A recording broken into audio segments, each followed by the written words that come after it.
Bom dia, família. Hoje nós estamos nesse dia tão especial, que é o segundo domingo de junho. É o domingo em que a gente celebra com alegria o dia do pastor. E eu quero, com muita honra, agradecer a Deus por todos os pastores dessa casa, agradecer ao Senhor pela nossa família pastoral, os presbíteros, diáconos, os postulantes que estão na jornada para a ordenação e também os nossos ministros que são pastorais, além dos líderes de célula que exercem pastoreio também através da célula, do pequeno grupo. Muito obrigado a todos vocês que fazem parte dessa família. E obrigado pelo presente, obrigado à Junta Paroquial, obrigado pelo carinho, obrigado por esse momento tão especial. Muita gratidão no coração. E já que eu estou com gratidão no coração, vou aproveitar a oportunidade para dizer que sábado, na verdade sexta-feira, no Jantar dos Namorados, Iago pediu Brenda em casamento. Aleluia! Aleluia! Glória a Deus! E vai ter casamento dia 7 de setembro. Glória a Jesus. Iago é filho da pastora Rafa Guto e está namorando com Brenda e estava no embromation. A gente vai casar, mas não tinha um pedido. E aí, sexta-feira, aqui no Dia dos Namorados, ele então fez esse pedido. Então a gente está muito feliz com isso. Deus abençoe. Nós estamos nessa série de mensagens, Prisões Invisíveis. Essa série é baseada no livro do nosso arcebispo, que é a Arte de Sabotar a Sua Própria Fé. Nós estamos compartilhando aqui sobre labirintos, que nós acabamos entrando e que trazem autossabotagem ao caminho do propósito. Nós estamos compartilhando um pouco sobre as maiores prisões que nós acabamos construindo em torno de nós mesmos, na nossa própria vida espiritual, e acaba isso acontecendo através de algemas que nós chamamos de medo, o medo que está atrás daquela aparente fé. Uma das prisões invisíveis mais perigosas na vida cristã não é outra coisa a não ser essa forma tão repentina que acontece lentamente no nosso dia a dia, que é nós entrarmos em uma vida que parece uma engrenagem que não consegue melhorar. Eu quero que você pense agora em um monitor cardíaco. E algumas pessoas elas não compreendem que a vida ela precisa ser assim, batimentos altos e baixos, porque isso revela uma vida. Mas algumas pessoas parecem que estão em uma linha contínua. E eu não sei se você sabe, mas no monitor cardíaco essa linha contínua se chama morte. Algumas pessoas elas já estão mortas, são verdadeiros walking dead, são verdadeiros zumbis que estão caminhando na sua vida espiritual. Muitas vezes estão focados no trabalho, muitas vezes estão realizados na sua vida acadêmica, buscando relacionamentos incríveis, mas esquecendo de desenvolver essa estação espiritual que todos nós precisamos. Então ninguém acorda espiritualmente frio, não é de um dia para o outro, não é uma coisa tão rápida, é um processo silencioso.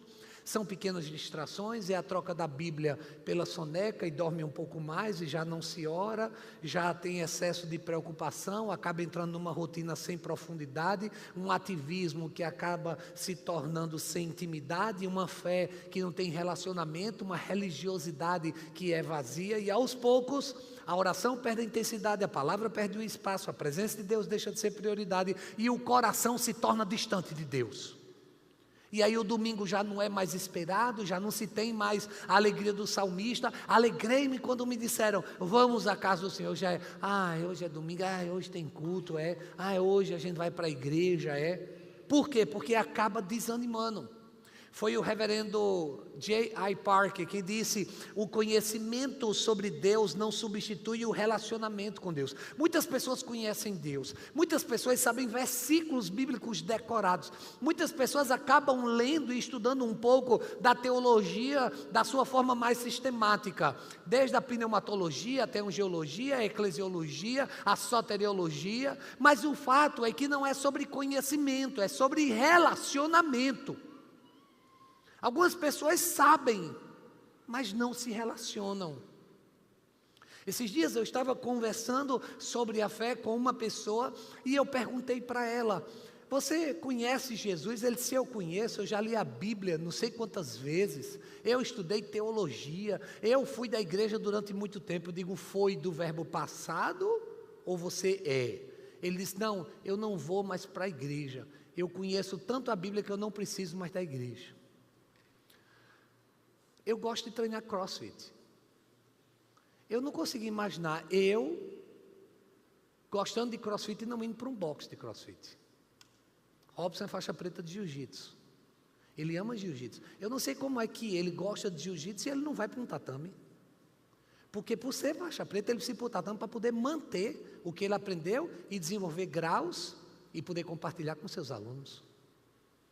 O fato é que não tem como você dizer que ama Jesus e você não ama a noiva dele. Não é sobre o quanto você sabe, é sobre o quanto você está pronto a se relacionar. Talvez essa seja uma das maiores crises da igreja atual. Substituímos a intimidade por um ativismo. Esquecemos do relacionamento e queremos viver de apenas aparente conhecimento. Hoje eu quero compartilhar mais uma mensagem dessa série, cujo tema é reacendendo o fogo da espiritualidade. Hoje eu quero que você saia por essas portas incendiado. Hoje eu quero que você saia cheio da presença, com fome de Deus, querendo mais e mais do Senhor. Mas antes de compartilhar sobre esse fogo espiritual e como eu faço para reacender no meu coração, se você está frio, você está no lugar certo. Hoje você vai sair daqui incendiado. Mas antes vamos orar. Pai, essa é a tua palavra. E aqui eu me coloco diante de ti, como Paulo se colocou diante do Senhor quando escreveu para Timóteo. Eu te peço, ó Deus, que essas palavras sagradas alcancem transformação na vida de cada coração que me ouve. E que o abrir dos meus lábios e o meditar do meu coração sejam palavras agradáveis na tua presença. Tu que és a nossa rocha, o nosso Redentor, vem com teu fogo, Senhor, e aquece novamente os nossos corações. Em nome de Jesus, amém. O fogo espiritual é reacendido quando eu preciso, em primeiríssimo lugar, reconhecer que eu não posso viver no automático. Tem pessoas, sabe, que estão vivendo no automático da vida. Já não se para, não se contempla, não se degusta. E graças às telinhas, nós acabamos entrando em um automático ainda maior. Acordamos com essa tela na cara e vamos dormir com a mesma. Já não mais apreciamos um bom prato, tiramos a foto para postar. E quanto mais rápido comer, melhor, porque eu tenho mais tela para poder olhar. E o fato é que a gente acaba entrando no automático. Há quanto tempo você não assiste um bom filme sem pegar no celular? Há quanto tempo você não lê um livro sem ter que tirar foto e postar dizendo que está lendo? Quantos lugares incríveis você não já foi e deixou de viver porque você estava filmando? Eu me lembro que uma das coisas que mais me chamou a atenção, lá no Magic Kingdom, na Disney World, pela primeira vez quando eu fui, e eu fiquei até o final, e tem um grande show no final, de luzes, é uma coisa linda. O que mais me chamou a atenção, não foi aquele grande espetáculo, foi a quantidade de pessoas com celular, gravando o espetáculo que estava acontecendo. Você sabe que eu me senti mal, porque eu era o único que não estava com o celular na mão, porque eu estava querendo curtir tudo aquilo, mas era tanto celular, que chamava a minha atenção. O fato é que parece-me que nós estamos mais preocupados numa vida automática, em se distrair em coisas que não são tão importantes do que viver aquilo que realmente é. A comida que é colocada em seu prato, a mesa que é posta, precisa ser desfrutada, e a mesa é um lugar sagrado. A vida espiritual nunca foi feita para funcionar no automático. Você não vai ler a Bíblia para bater uma meta, você vai ler a Bíblia para se alimentar. O nosso relacionamento com Deus precisa ser assim. O problema é que algumas pessoas só percebem o seu esfriamento quando perdem a sensibilidade do sagrado. Já não ouve mais a voz de Deus, não consegue mais sintonizar na rádio celestial, perde o prazer da presença, perde a intensidade da oração, perde a fome pela palavra. Vocês acreditam que hoje eu vou pregar sobre isso? E quando eu acordei, a primeira voz que me veio à mente foi: hoje é domingo, você já vai pregar, você vai para 3 cultos, você não precisa fazer o devocional hoje. Foi a primeira voz do inferno que veio na minha mente. E eu disse na mesma hora para aquela voz: Pode ser domingo, pode ser segunda ou qualquer outro dia. Todo dia eu vou começar na palavra. E é na palavra todo dia. Hashtag fiz propaganda do meu devocional. O fato é que nós precisamos dessa voz de comando. E não podemos perder a fome da palavra. Veja, o apóstolo Paulo, quando escreve para Timóteo, na sua segunda carta, no capítulo 1, como a nossa ministra Manu leu, lá no versículo 6, eu vou me deter ao versículo 6, a parte A, B e C. Na parte A ele diz assim, por essa razão eu torno a lembrá-lo. Nós precisamos nos lembrar, e nos lembrar, e nos lembrar. Ontem, eu li um salmo que eu sei decorado. Ontem foi Salmo 23, 24, 25, 26, ontem. Hoje foi 27, 28, 29 e 30. Eu sei decorado esses salmos, mas ainda assim eu parei, eu li, eu refleti, eu voltei de novo para o salmo, e eu curti, e eu me senti diante daquele pasto verdejante, com um bom pastor, que ainda que eu andasse pelo vale da sombra da morte, eu sou mundo de Bob, eu já crio aqui um vale da sombra da morte, aquela sombra, a morte,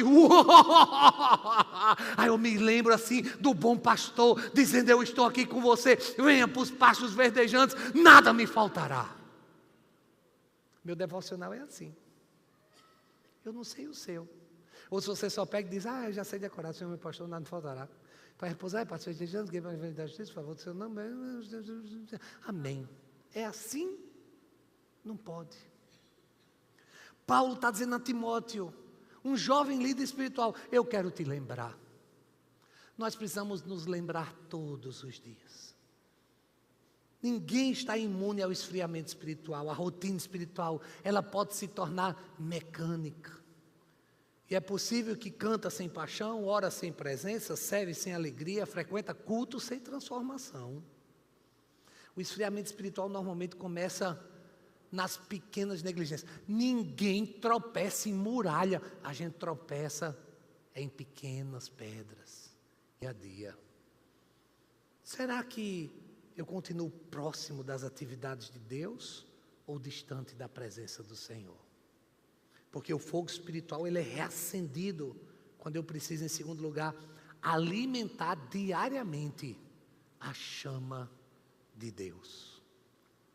O reverendo John Wesley, ele era um clérigo anglicano, filho de um pastor anglicano, irmão de um pastor anglicano e compositor, Charles Wesley. Ele era um dos 9 filhos de Susanna Wesley, uma mulher de oração, e como clérigo da Church of England, ele era pastor de uma paróquia, e ele era um homem profissional da fé.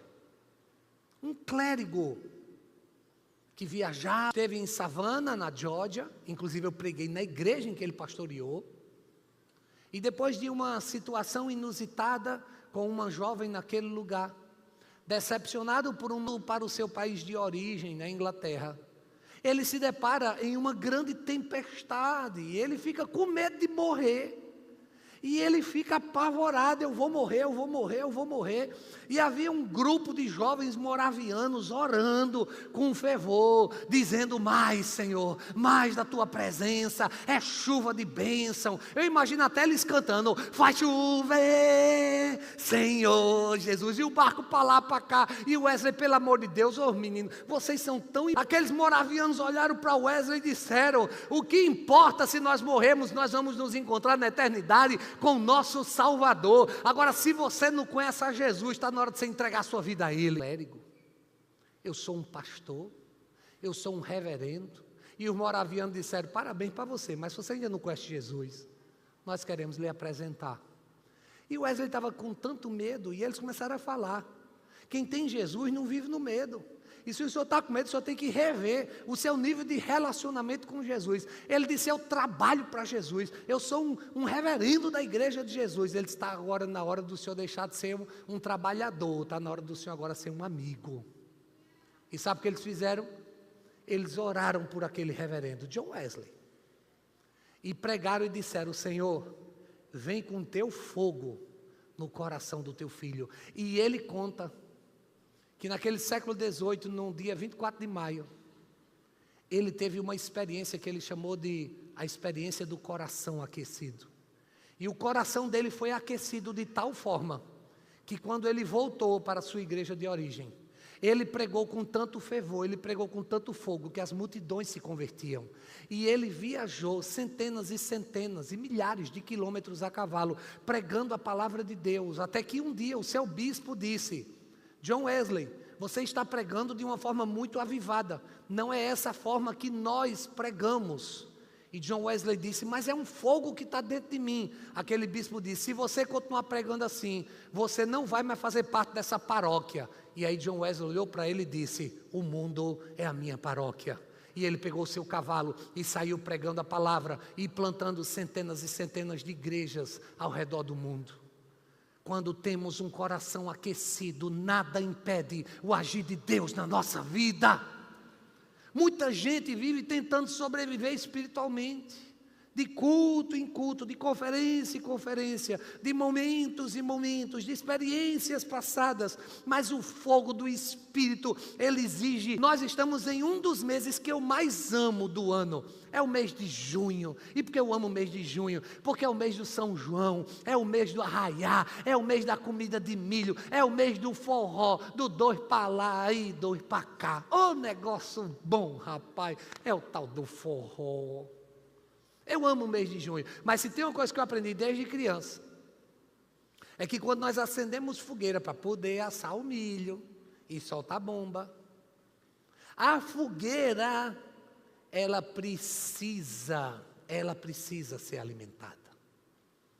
Porque se você não alimentar com mais lenha, a fogueira vai apagar.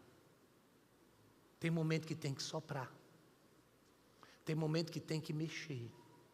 Escute, hoje o Senhor, Ele está trazendo lenha sobre a sua fogueira. Hoje o Espírito Santo está soprando sobre você. E a parte B do versículo 6 de 2 Timóteo espiritual: manter a chama acesa. Timóteo precisava alimentar a chama. O fogo não se mantém sozinho. Da mesma forma é a nossa espiritualidade. Ela também não vive só. Existe uma diferença entre consumir conteúdo cristão e cultivar intimidade com Deus. Uma fé madura entende que a espiritualidade saudável, ela não nasce de um emocionalismo, mas de uma constância na presença. Então hoje a gente precisa aqui, sabe, reorganizar as nossas prioridades espirituais. A gente precisa voltar ao lugar de oração, criar discípulos, ter um momento devocional. Não é sobre o quanto idade. E outra, para de ficar se comparando, A, B ou C. Cada pessoa tem seu ritmo, pode ser pela manhã como eu, pode ser à noite, pode ser de meio-dia, pode ser no horário em que se adequar na sua agenda, mas o fato é que você precisa ter esse momento. Eu me lembro, quando nos Estados Unidos eu ouvi uma pessoa dizendo que o café da manhã para eles era a alimentação mais importante do dia, o breakfast. E é uma alimentação assim, sabe, com bacon, com ovo e com tudo. O importante que é o lunch time. Eles criaram um brunch, que é entre o café e o almoço uma refeição pesada. O fato é que café da manhã se toma de manhã, você não vai tomar um café da manhã de noite, porque de noite é um dinner, é um jantar, é diferente. Mas não é a sua rotina. Apenas coloque dentro do seu dia a dia. Porque aquilo que nós que são saciados, são qualquer coisa, vai trazer o saciar em você. E talvez esse qualquer coisa não seja a direção de Deus para a sua vida. Seu casamento será abençoado, sua família será abençoada, quando você entender a importância de se alimentar dessa palavra. O fogo espiritual é reacendido quando eu preciso, em terceiro e último lugar, permitir que o Espírito Santo reacenda a minha paixão. Olha, hoje você veio aqui para receber o que elas nunca viveram. Então, por exemplo, hoje pela manhã, às 8 horas, nós tivemos o culto clássico. Então, lá no culto clássico, gente, no culto clássico, eu vivi hoje algo, assim, para mim é uma coisa muito especial. Lembrando do começo, do primeiro amor, que era luterana. Então veja, independente das denominações, todo mundo tem uma história e a gente acaba se encontrando. Agora, se você se converteu numa igreja contemporânea, aquilo lá talvez seja uma coisa muito estranha para você. Mas o fato é que nós, como igreja, que queremos ganhar todas as pessoas para Jesus, precisamos ter todas as oportunidades e possibilidades para poder ganhar. Amém? Agora a questão é, o que é que acende teu coração? E o que é que você fazia, que agora você não faz mais, que está deixando teu coração tão frio? Porque hoje de manhã, Fábio me deu um abraço na porta e disse: bispo, como eu estava com saudade disso. É sobre qual é a sua saudade? O que é que já tem um tempo que você não faz, que talvez hoje você precise tomar uma decisão ou até mesmo fazer? Há quanto tempo você não jejua? Há quanto tempo você não faz um voto? Há quanto tempo você não tem um plano de leitura? Há quanto tempo você não faz um devocional? Há quanto tempo você não para ouvir a voz de Deus? Há quanto tempo você não tem se posicionado? Permita que o Espírito Santo hoje venha reacender a sua paixão. O Espírito Santo continua restaurando corações cansados, almas frias, pessoas distraídas, vidas espiritualmente enfraquecidas. Deus não deseja apenas uma aparência espiritual, Ele deseja um coração inflamado pela sua presença. Esses dias eu fui na inauguração da igreja de um amigo meu, e quando eu cheguei lá, o manto rolou, o fogo desceu, era labareda de Jeová, era línguas estranhas, era corta-trevas, era gente marchando, era pessoas chorando, era uma unção incrível acontecendo naquele lugar, e começaram a cantar 500 graus de puro fogo e poder, aleluia, foi um fogo daquele, todo mundo foi ao céu. E eu fiquei assim, porque não é o que eu vivi. Eu respeito, acho lindo, eu acho linda essa experiência de cada um, mas não é. Chegou uma mulher do meu lado, Siri canta lá na praia, a macaxeira abaixou na feira, chupa bala soft. Eu disse: irmã, em português, irmão, que eu não estou entendendo nada. Então, assim, a necessidade de orar em línguas, tudo bem, mas você e Deus. Se for comigo, traga um intérprete, um tradutor, porque não faz sentido. E me balançava, pelo amor de Deus, pare. Fale mais baixinho, fale direitinho, vá, diga, peça com amor. Que eu sou dessa escola, eu não sou da escola da labareda, e ela começou a cortar trevas, eu vai de reto, em nome de Jesus, eu respeito. Mas não é não é assim que eu respeito. O pastor da igreja está sentado do meu lado. Ela foi para o lado do pastor e fez.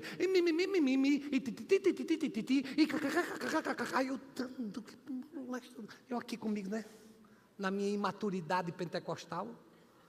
E o pastor lá no manto, no fogo, no mistério. Quando ele terminou, e aí, pastor, o que foi aquilo? Ele: não faço a menor ideia. O apóstolo Paulo diz a Timóteo, no final do verso 6, na parte C, que está em você. Lembre-se, o Espírito Santo está em você, o fogo está em você, e existe algo que Jesus colocou em você. Agora, se você ainda não tem, nesse dia, Ele vai te dar a oportunidade de você entregar a sua vida a Jesus. Se você está longe dele, se reconciliar, e se você está longe da igreja, hoje voltar para a casa do Pai, porque Ele está aqui de braços abertos para você. Talvez você esteja enfraquecido, abafado, mas o fogo está aí, está presente. E hoje eu creio que o Senhor, com a sua presença, vai nos encher. Eu quero encerrar essa mensagem com uma citação de um autor que eu particularmente amo muito, que é o Francis Chan. Ele escreveu em uma de suas obras sobre o Deus esquecido. E ele fala o seguinte: Deus, Ele não nos chama para uma fé morna, confortável e superficial. Deus nos chama para uma fé aquecida, que muitas vezes traz desconforto e que nos leva a uma profundidade. Deus, Ele não terminou a sua obra. A chama ainda pode voltar a queimar.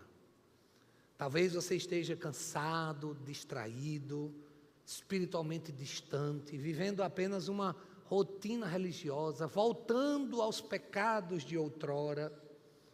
Paulo não escreveu para um incrédulo não, viu? Paulo escreveu para um líder espiritual. Isso mostra que qualquer pessoa pode enfrentar períodos de esfriamento, mas também revela algo poderoso, viu? O fogo pode ser reacendido. Hoje o Espírito Santo está nos chamando de volta a uma intimidade, a uma presença, a uma paixão, a uma profundidade espiritual. Porque Deus não deseja apenas a sua frequência, Ele deseja o seu coração. Talvez existam áreas na sua vida espiritualmente frias, e hoje o Senhor, Ele quer te aquecer. Hoje Ele quer trazer o seu fogo. Hoje Ele quer trazer de novo esse queimor, esse amor, essa paixão que um dia você teve. Eu creio que o fogo vai voltar a queimar. E basta uma decisão, basta uma entrega, basta uma palavra, basta uma oração e tudo volta. Sim, basta um fósforo ser aceso e todo um processo começa. Hoje, por meio dessa palavra, nós queremos acender o fósforo do fogo da presença sobre a sua vida. O fogo vai voltar a queimar. E se você ainda não sente esse fogo, ou se você ainda não tem esse fogo, hoje você terá a oportunidade de recebê-lo e assim ser consumido pela sua graça e pelo seu amor. Se essa palavra faz sentido para você, fique em pé no seu lugar. E juntos agora vamos fazer desse louvor a nossa oração. Louvemos ao Senhor.